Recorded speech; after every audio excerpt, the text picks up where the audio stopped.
We're back. Big game breakdown. Pauly and Teddy, Sports Bet Betting Insight today. As always, sponsored and powered by Bet Online. Exceptional customer service, strong promotions, and every type of wager you're looking for. Check out the bonus page at sportsbookreview.com for the latest and best offers to open a new account today. Thursday, NFL preseason action, the final day, all the games. You got the 3-0 teams with Baltimore, Cleveland, Denver, and Seattle. And we have some 0-3 teams with Atlanta, Buffalo, and the Raiders. Seattle against Oakland is a rare 3-0 against 0-3. But you have to respect Carroll's history here, Teddy. He's been a machine ATS in the preseason. Yeah, I mean, when it comes to week 4 of the NFL preseason, there's a fundamental question that bettors need to ask. Is it beatable? Because in so many of these games, you dig for information, and you're finding information. Nobody's starting anyone, no one's playing anyone. You got backups versus backups, and a lot of times third stringers versus third stringers. Not necessarily easy to find good wagers when it comes to week 4 of the NFL preseason. There is a lot of randomness. One thing that has worked in the past, and is certainly worth noting, the teams that are 3-0 are a little bit fat and happy. The teams that are 0-3 are a little bit hungry. And there tends to be a little bbit more urgency for some of these squads. But it's not anything you necessarily want to blindly bet. And you talked about the one game, Seattle versus Oakland, is a rare 3-0 versus 0-3, where in theory, you think maybe we look at the Raiders here. But man, not with Pete Carroll's track record, and certainly not with the fact that Pete Carroll has said, I just read this quote last night. He said, this is the deepest team that I've ever had in Seattle, which means the quality of their backups and third stringers a notch ahead of what we normally might see. Buffalo had to sign Keith Wenning. He expected to play much of the game against the Lions because Taylor has a concussion. So does Yates. They're in the concussion protocol. So Peterman, the number 3, can't get hurt in case they have to throw in him against the Jets week 1. So he'll play and then probably he'll be cut. He was on the practice squad with the Ravens in 2014. That's a bizarre circumstance there. Foles, the number 2 in Philly, healthy for the first time. Peterson hasn't said much, so I would expect a lot of Foles or McGloin. There was already a game where McGloin threw 40 passes in a preseason game. The Jets announced McCown will start. Petty could be back for Thursday's game. If not, he's not healthy enough, then you're going to see probably Hackenberg for much of the game. Okay. Let's talk Keith Wenning to begin with.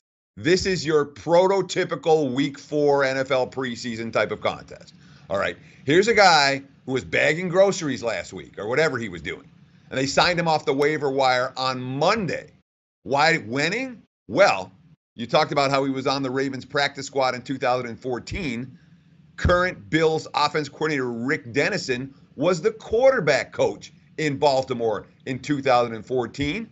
Said, hey, Wenning, our 1 is hurt, our 2 is hurt, we can't get our 3 hurt. You're going to be the guy. So a guy who was signed on Monday, and the coach kind of knew him from back in 2014, he's starting and playing the entire preseason game on Thursday. That is not what I would call a bet-on situation. It is also not atypical of what we're going to find. And you can, if you do your digging, the coach's quotes are out there. You can get some concepts of who's going to play, who isn't. We don't know about Nick Foles for Philadelphia. He could play, but it's a big question. Matt McGloin expected to get as much as the full game this week. I mean, there's all kinds of questions. Brock Osweiler, is he done with Cleveland? If not, he could sure use some playing time in the system. And then we have Leonard Fournette for the Jags.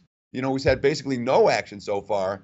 Don't know if he's going to play. He wants to play, quote, hopefully coach will put me in and we'll see.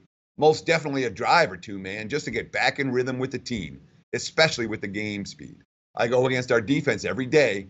We have one of the best in the league right now. So Fournette wants to play. The rookies all want to play. It's the veterans that you're not so sure about. Lots of guys fighting for jobs, but when it comes to actually finding point spread winners, man, you got to do your due diligence, and that includes what's going on in Denver right now. Yeah, it looks like Slaughter will be the guy because Paxton Lynch is out for a couple weeks, so Slaughter's now the backup. They don't want to play Simeon in the final preseason game against Arizona. That's a shoulder injury for Lynch. And this kid's an undrafted rookie. He actually played well against the Bears in one of the games. He said, quote, "It's a great opportunity, trying to get more comfortable within the offense, try to see things more clearly from a full speed perspective. I'm just going to go out there and give it my best." That's something to look for as well in a weird situation with Denver in that one.